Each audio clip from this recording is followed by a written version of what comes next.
To get rid of those pesky ads, request stories, listen to unlisted and bonus episodes, and to chat with the gang, support us by clicking the description link. Well, I did pour another shot for us because we have 10 to go, actually 11 to go before we are caught up, and we'll get new Supremos. So I did pour one for Andrea today. So thank you, Andrea, for your patronage. Thank you, Andrea, for your patronage. What the fuck is wrong with me? Am I having a stroke? Wow. Do you smell burnt toast? Because that's a sign. Oh, really? Yeah. Surprise shots. Surprise shots. We don't know what they are because they're a surprise. This one looks less friendly. It does look less friendly. My favorite. I picked your favorite last time, Jen. I picked John's favorite this time. Cheers. Cheers. Jaeger. Why do you like that stuff? All right, so welcome to the Talk More to Me podcast. My name is John. I'm sitting here with Jen and Nicole. Every Saturday at 1 p.m. Eastern Standard Time, we do live stream on YouTube. So be sure to check us out there. If you like this, you can support us at patreon.com/talkmurder. And I usually put out episodes during the week. I had a week where I didn't because I got really drunk.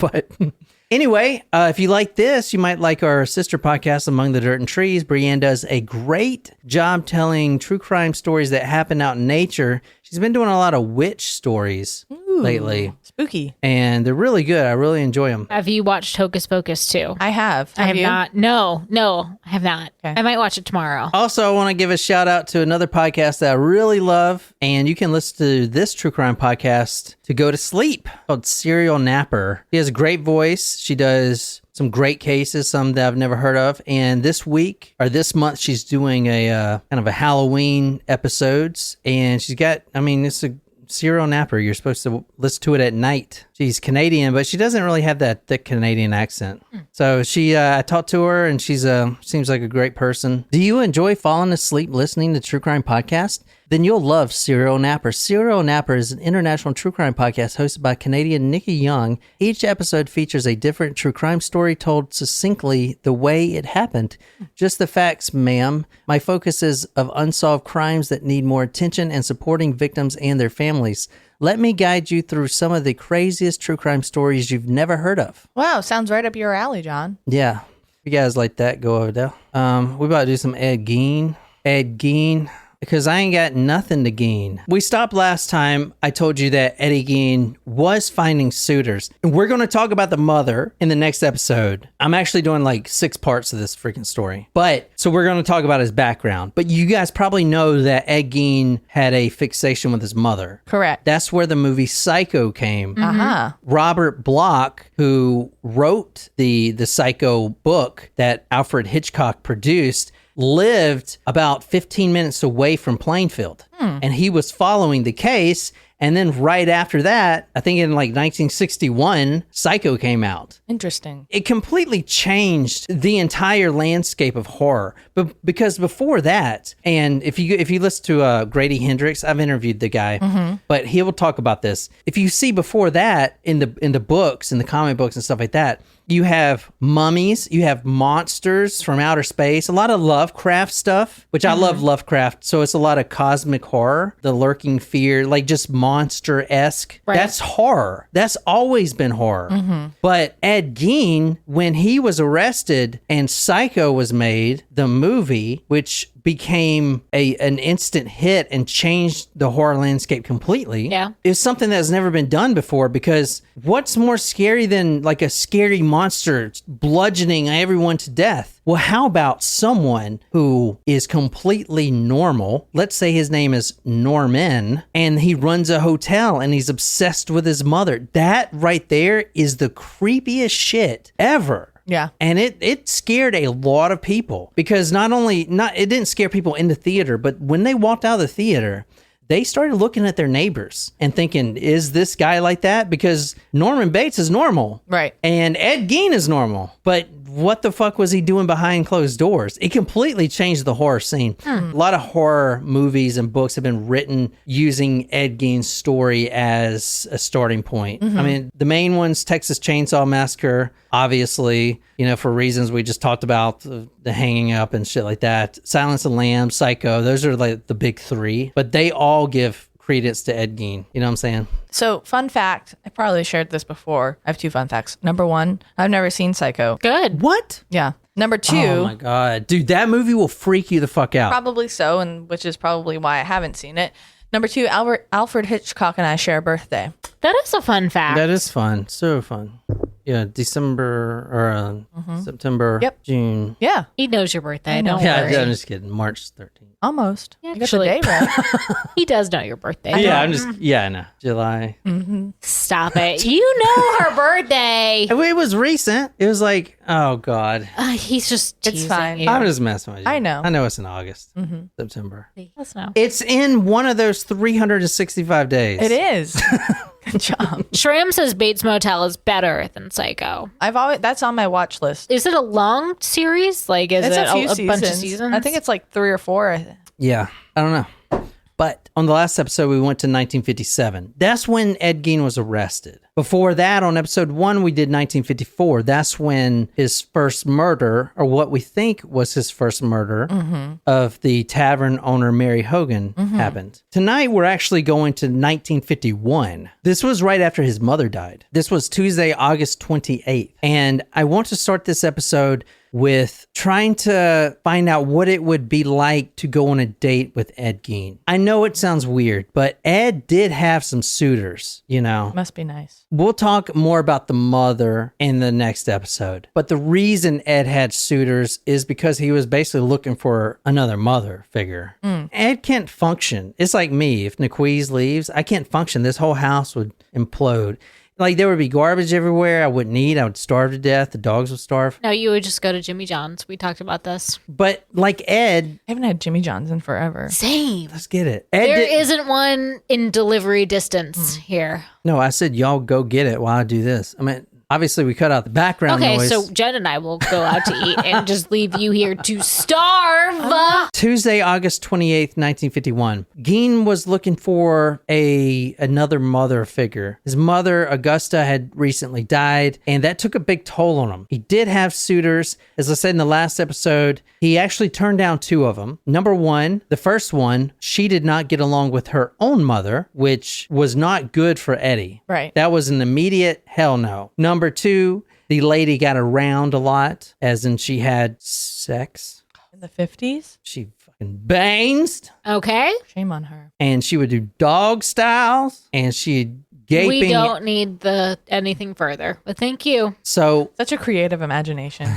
he didn't want to date her because she got around a lot. Even though his mother was dead, he still didn't think that the mother would approve. So today on this episode, we're actually going on a date with Eddie, and we're going to talk about Eleanor Adams. That was the one who went on a date with him. Now, Eleanor is married. But she went on Okay. a date anyway. Did she not know she was on a date? And she's 51. So, and at this time, and like I said, this was 1951, Ed was 45. So a 6-year age difference. Eleanor was married. She does have 2 children, a George and a Barbara, and they've actually known each other for several years. Everyone in Plainfield knows Eddie. They always see each other and maybe smile and nod, but they never talk to each other in public type of thing. But, you know, here she is. And let me show you a photo of Eddie's home right quick. Whoa there. So you see how Cluttered. messy and hoarding situation it is. You see it's like a hoarder. Yeah. He's got calendars up on the wall that are years old. He's got cans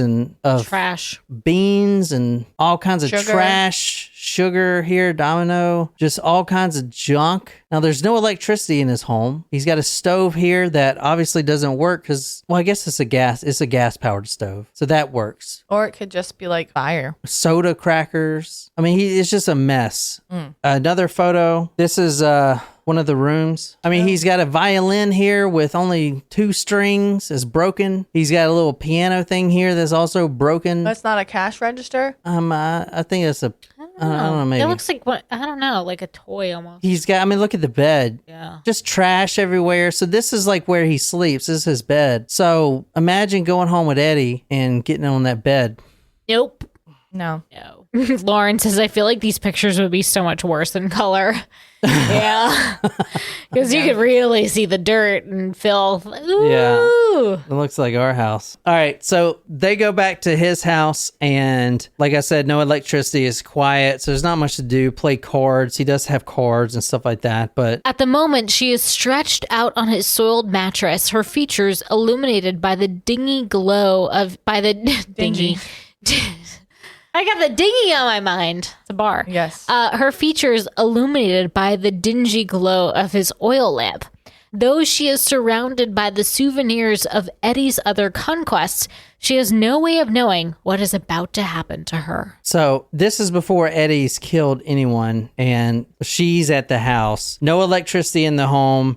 Eddie lights an oil lamp, and he's very sensual. He can really treat a woman right. He begins to caress her, disrobe her. Nicole's reading from the book Deviant by Harold Schechter. Like I said last time, it's the Ed Gein book. He's a fantastic author. We've read a lot of his books, actually. But yes, so she's reading from that. A shiver of pleasure snakes through him as he begins to disrobe her. Mrs. Adams offers no resistance. When her waxy flesh is exposed to his view, he raises his lamp and moves it slowly down the length of her body. At that point, he decides to go deeper, and he spreads her legs apart. Now, she's in a bathrobe at this point. He bends in for a peek at her genitals, and that's when he is hit with an awful smell. He puts down his oil lamp, and he kind of backs away. He's repulsed because she was only buried 2 days ago, and he didn't think she would already smell that bad. So she was buried 2 days before he dug her up. I was like, did he go on dates? Interesting. It makes me feel a little bit better about myself. Okay, so his dates were with dead women, Jen. There you go. All right. All right. One up on Eddie Gein. Y'all saw that one coming. No, I actually forgot. The way you did it, though, again, I was still like, well, did he go out, have a couple dates before he did the body snatching? So Eleanor Adams, this is her obituary right here. As you see, this was August 27th. We started the story August 29th, I think. 1951. So this paper right here that you're looking at right here, this obituary that I'm looking at right here, Miss Floyd Adams Plainfield succumbs. It's interesting because this exact obituary that you're reading right now, Ed Gein was also reading, and he was waiting for the right time. He read in the paper that she had succumbed to her terminal illness that has been plaguing her. And he was waiting. And as soon as she was interred, buried under the ground, he went to the Plainfield Cemetery and dug her up. So his date was with the freshly buried, not even dead 48 hours, Eleanor Adams. Now, this isn't his first date, so he thought it wouldn't smell as bad as it the last did. person.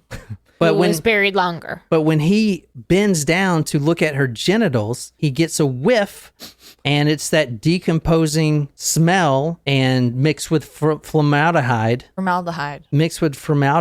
that decomposing smell that really gets him. So as you see here, surviving are her husband, one daughter, Miss Barbara Goodwin, and one son, George. So yeah, she was still married. So what did you guys think of that? I think he needs to find new suitors. Perhaps ones that are living.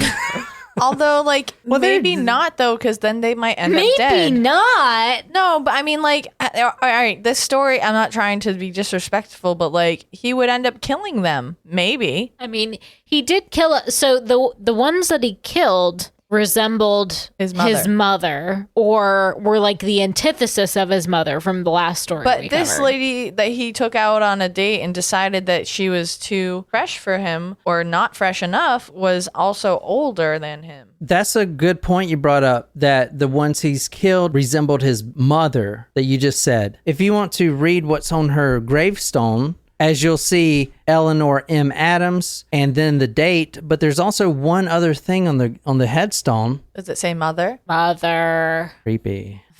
Creepy is right. And so she was in her 50s, it said? Yeah, she was 51. So he is still, even the body snatching, his victims are his mother's age. Not only that, Mrs. Adams was buried next to His mom? Augusta Gein's Ugh. grave, which is kind of even fucked up. He loves the Cougars, Natasha says. Courtney says, Ed Gein has one purpose in his life, and that was to be of service to his mother. Of course, he couldn't function without her. He never learned to because she never let him. When I was That's kind of sad. So I do have mother issues, and Yes, you do. when I was in the Sorry, I'm not trying to laugh at that. It was just like very quick response. I got out of the military when I was 24, but I was stationed in Fort Bragg. And so it's pretty close to home. Right. And I would come home, and I own my own place here in Columbia at that time, but I would come home and my mom, who I love dearly, would do my laundry, even at 24. That's not terribly uncommon. No. Oh, okay. Well, she still does it now at 36. You know, I mean, when my mom comes here, she will, she cleans things that I don't think to clean, and she cooks, and she wants to help, you know? Yeah, my mom too. I'm kind of looking forward to her being here. Yeah, you're like, Mom, take care of this, please. Yeah. Since I've been in a boot, I know it's not like I'm an invalid, but it's definitely been harder to get around and like have the motivation to do things. So Judge Robert H. Gomar, quote, mostly Gein liked older, more well-developed women. Dead, that is. oh, From the fully cooked, fully developed. From the Stevens Point Daily Journal, November 25th, 1957, quote, Edward Gein had two faces. One he showed to neighbors, the other he showed to the dead. So I'm sure he did treat the bodies right. All right, how sure? Pretty sure. Okay. So I showed you Ed Gein's home, and it's not there anymore. The town of Plainfield's small, good, God-fearing people. And now you have a circus of reporters, not only from Wisconsin, but you had Time magazine and Life magazine. Life magazine, which is a huge worldwide publication, had Eddie Gein, the grave robber, on their cover of one of their issues. So you have not only local papers, but you have big city newsmen, and you also have big city publications coming down to little old Plainfield, which population even still, 200? Piling in there, making it a circus.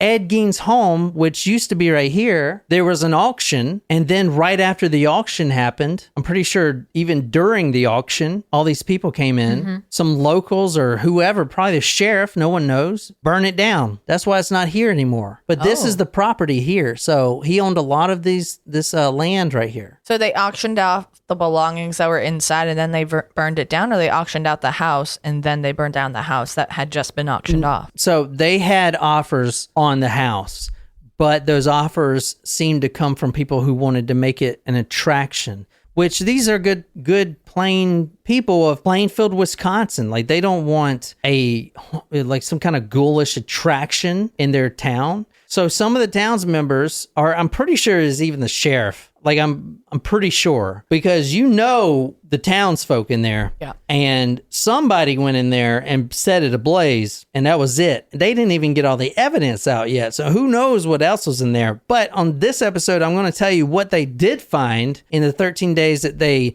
spent carrying shit out of the home. And I'm going to show you some pictures. So before the murder even happened, word got around that Ed Gein had some heads in his home. Now, he would say that they were shrunken heads. That he collected And randomly?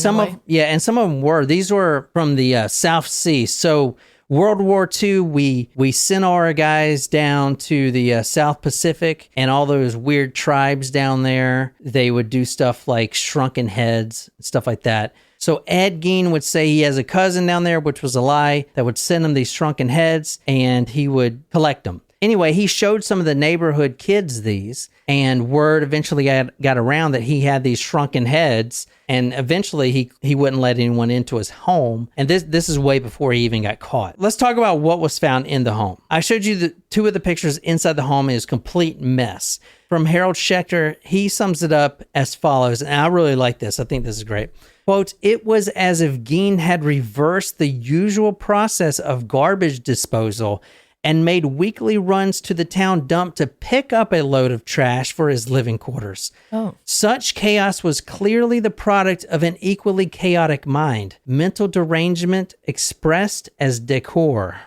So, I wonder if it was he collected all of the trash to cover up like some of the stench of the decomposing bodies or already decomposing bodies, decomposed bodies, or if it was more so like he was picking specific items. what was found in Ed Gein's home was soup bowls, which were actually human skulls, which Ed had sawed the top of the skull off and used them for soup bowls. Here's one that was found in his home. Yikes. So Jesus Christ. it's actually pretty good work. As I mentioned the other day, I've been interested Well, it looks in, pretty even. I know, that's what I'm saying. I think he sanded it. How much soup you think you can fit in there? And also, like, the milk, wouldn't the milk... Definitely a cup. The milk would come out the eyeballs, wouldn't it? Not Maybe necessarily. he added like plaster to it so it would not, at the bottom. Maybe. You know, it's like those bowls that they make where you can drink. It has a straw. You can drink the milk,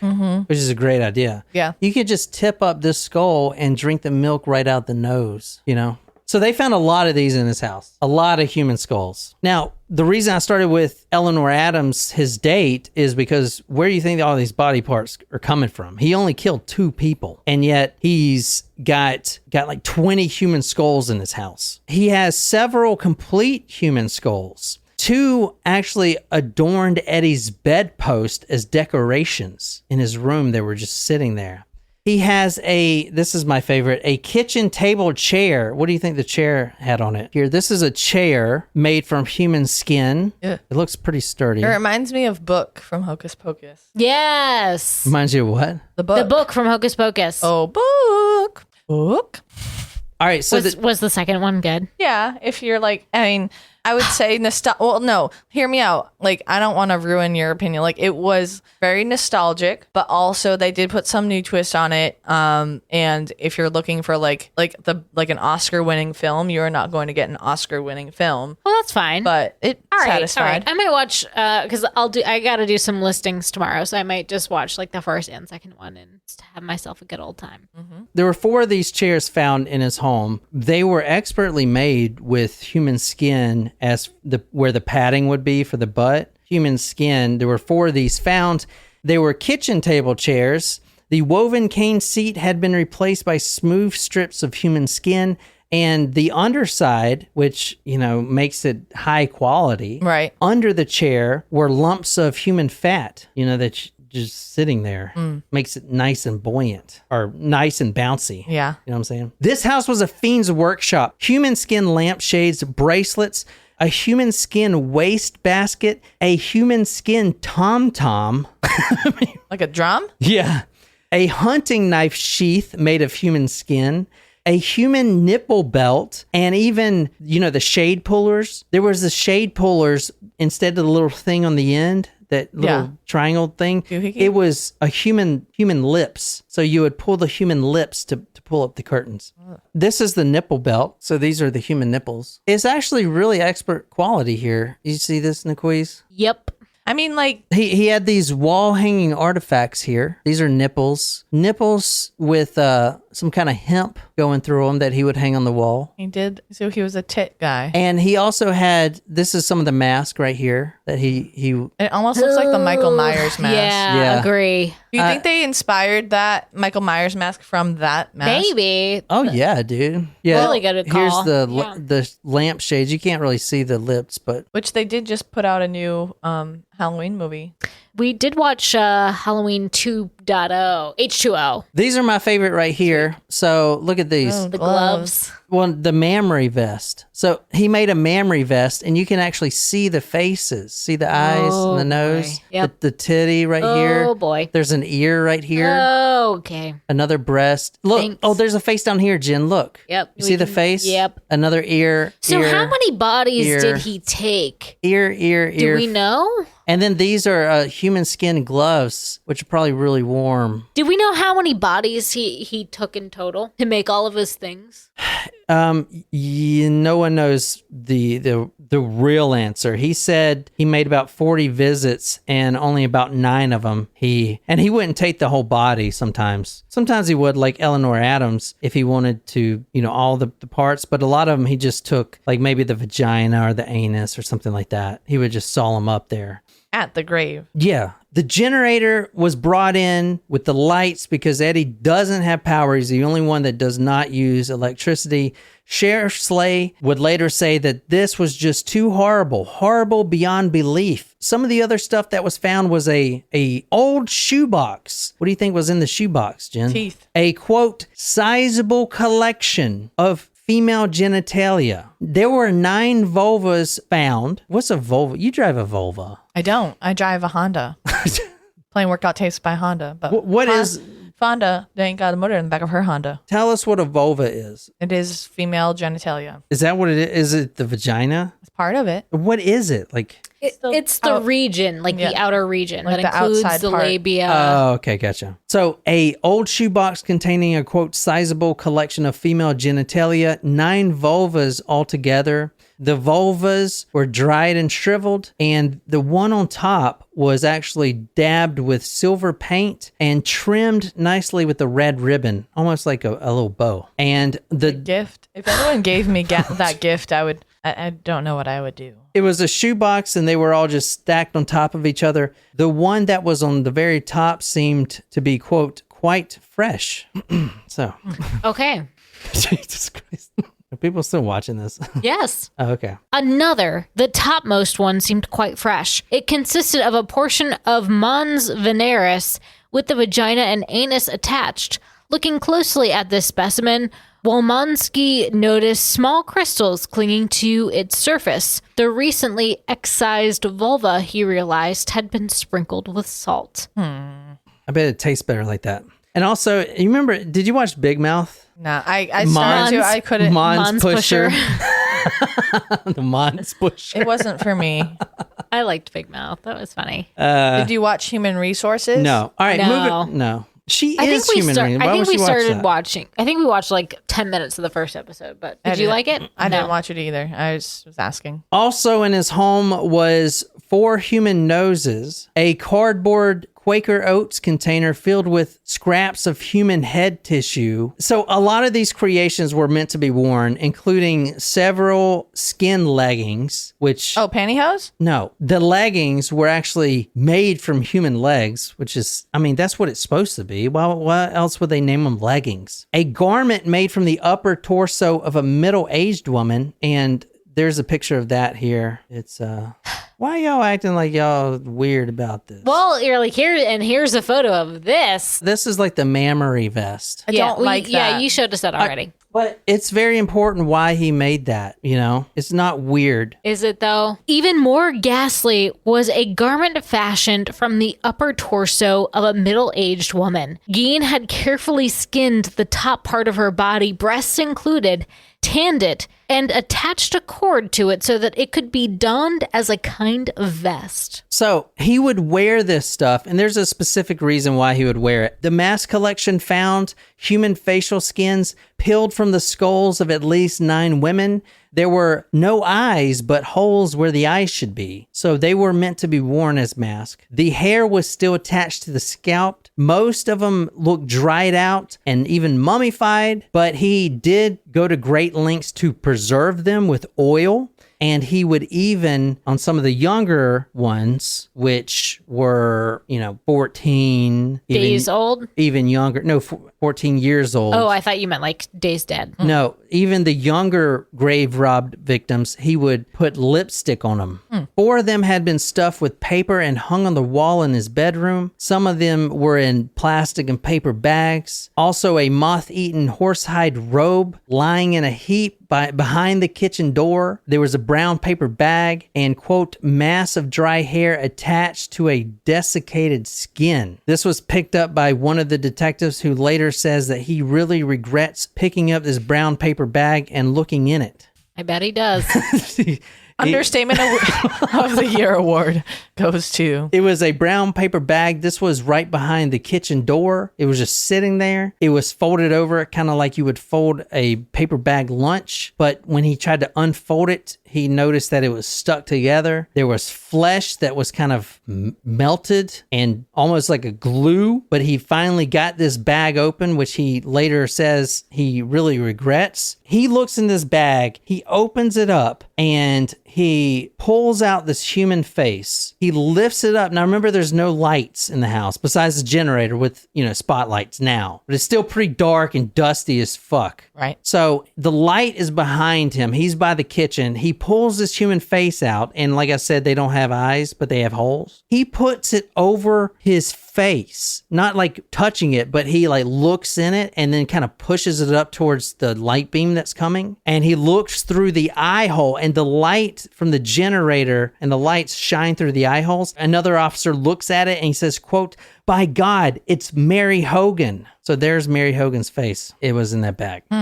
So Lauren had asked in response to your question, was it him? His mom wore an apron and he wanted to be like her? Or was it him that wanted to know what it was like to be a woman? Or am I thinking of someone else? And I said, well, I know Buffalo Bill, like in Silence of the Lambs, that was what that character wanted to do. So was that the answer to? No, but that's a really good guess. That wasn't the answer, but what kind of, because as you'll hear when Gein confesses all this stuff, he does admit that since he was a child, he's fantasized about being female. And obviously he would wear this stuff. So I think Lauren gets a point for that. Think about this, the vulvas. Like, he has these vulvas. He doesn't keep them for a collection. He puts them on himself. You guys understand that, right? He's decked out in the face mask that's tied with a cord that's attached to his face. He's got a full mammary vest on. He's got the vulva that's kind of attached to his penis. He's got the leggings on that are made from human skin. Like, he's a full fucking being. You know what I'm saying? Yeah. That's fucking weird. Wow. Well, kind of honestly, it makes you think during that time in the 50s. Yeah, like drag was not a thing. No, or it was, but it wasn't like it is now. Well, here's another trivia question for you. Where would he get some of these ideas from? Where did he get some of these ideas from? I don't know. Watching his mom. Well, I'm not asking you guys. I'm asking the people. Oh, well, we never know anymore. When we don't answer, it's us. When we do answer, It's not us. This small city of Plainfield, town, 200 people, 300 people, farmers, they had to get archaeologists to come in and excavate some of this shit, preserve it to see what the fuck it is. It was an archaeological dig in hell. The more they found bones and body parts and vulvas and all kinds of shit, skin tags, whatever, the more that would come up. They were scattered everywhere, through the home, everywhere. You remember Bernice Warden's body was in the shed, but her heart was in the bedroom in a bag. Her organs were in the spare bedroom. All right. I mean, it was just insane. And they don't know how many people he did this to, because they were, quote, more noses than faces. Like, they couldn't even find them all, right? Yeah. They don't know how many he did this to. He did admit to grave robbing, and this was a 5-year period beginning in 1947. He made visits to three different cemeteries. He made about 40 visits from what he claimed. 9 times of those, he came back with some sort of prize. He opened them up, he removed the parts he wanted, and then left them in, quote, apple pie order, the graves. Now, think about, all right, there's 2 things I want you guys to think about. Apple pie? Number 1, no one fucking believes it. There's no way in fucking hell someone would go to a graveyard and dig this shit up. They were banking. I mean, it took weeks for the idea of him grave robbing to come out. They thought he was a serial killer of, a shit ton of people. They were trying to ask him about missing persons cases, trying to pin all these on him. Mm-hmm. And then he clammed up. He didn't want to confess anything right away. And then it came to light in the public that he's robbing these graves. So here's 2 things for you. Number 1, people didn't believe it. And the only way to actually know the truth is to what? Ask him? No, go to the cemetery and dig the grave up. which is what? It's a violation of A lot of you know, things, religious beliefs. Not only that, look at old Eleanor Adams, which we started this, his date, freshly interred and dug up by Ed Gein. What does the husband think? You dug my dead wife up and cut out her vulva, and you know what I'm saying? It's just so it's not, when it did come out that okay, Ed Gein's a grave robber. As I said before, Plainfield is not very large. Like, these are women in town. So let's say there's, I don't know, 100 husbands, and they found at least 9 dug up corpses, or at least parts of them, in his home. That's a pretty good chance that your wife may be in his home. You know what I'm saying? That's fucked up, man. Yeah. That's fucked up. You know what I'm saying? Trying to put it in perspective here. Sometimes he would only take parts that he wanted, like the vulvas or whatever. They were all newly dead women. He would read the obituaries and then plan and go out at night. A lot of people didn't think he could even do it because a lot of the graves were in cement enclosures. However, the ones he dug up were in wooden boxes. And they did find out that he did it because they did dig up 2 of these graves, and both of them were disturbed. One body, Eleanor Adams, they dug up, was completely gone. The next one they dug up, they found bones before they found the casket. And so they were digging, they find all these bones, but it's not all the bones that make a human body. It's like where's the rib bones type of shit. Then they get to the casket, which is shut. So he would say that he dug them up, brought them to his house, and then had, quote, pangs of conscience where he took them back and tried to stuff them back in there because he was felt so bad about it. Interesting.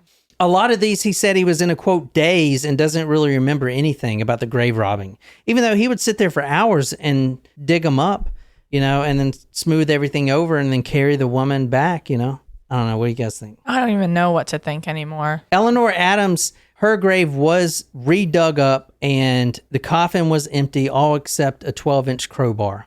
So He left his crowbar in the coffin? Yeah, I think he accidentally left it. I mean, it's dark outside, you know? Yeah. Now, I want to end this episode with this. I showed you pictures of the house, complete disarray. There's hoarded trash and shit everywhere. You can't even walk in it. No electricity. It's rotted flesh everywhere. It stinks. It's dusty from hell. He has 2 pair of yellow dentures on the windowsill. Yellow? Yellow dentures. He's got a coffee cup, a Maxwell coffee can filled with chewed up gum. He would chew gum and then take it out and save it in a collection. He'd put it in the can. It's just all just like the Hey Arnold tried again. Yes. It's just all kinds of shit. But there was one room that was boarded up and it was completely shut off. It was completely boarded up and completely shut off. And out of all the stuff that we talked about today, the human skin lampshades, the leggings, the mask that you would wear, and the vulvas that were salted and sprinkled with salt and dabbed with paint, and all that shit doesn't even compare to what they found when they opened this shut-off room. Completely boarded up. They were wondering what it is for a while. They finally said, fuck it, open it up. What they found in this room was worse than anything I've described in this episode. It took everyone by complete shock. And of course, I'm going to start with that on the next episode. Of course you are. Because I'm a fucking asshole. And cliffhanger. Jesus.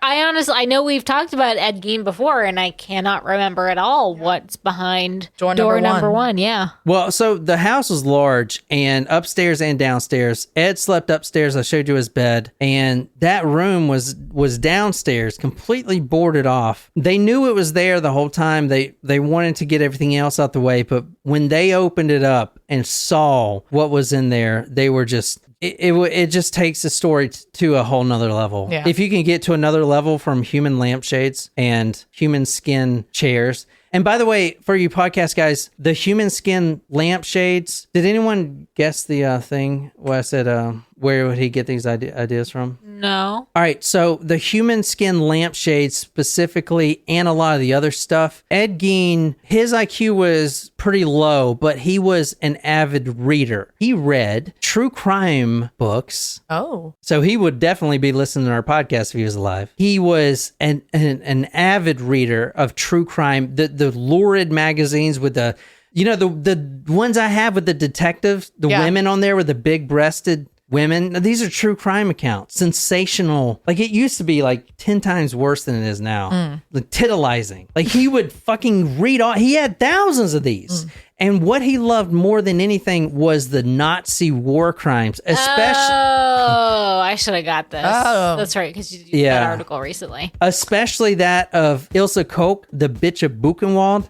And there's another one that's even worse. She was basically the bitch of Auschwitz, which we didn't do that one. But these are Nazi war criminals, especially the females. The bitch of Buchenwald, especially, we covered that story. She's the one that inspired Ed Gein with her human skin lampshades. Remember, she would take the skin of Jews before they were freaking fried and gassed, and take their skin, make them into lampshades, and then she would send those lampshades, the human skin, some of them with the tattoos still on them. That was the thing. Like, if it had the tattoo on it, that's the good Or ones. if they like had other decorative tattoos. Yeah. She wanted those. Yeah, and I've showed y'all pictures of that, so you go back and listen to that episode. But where do you think he got this idea from? Her. From those Nazi war crimes and stuff like that. That's where he was getting the idea.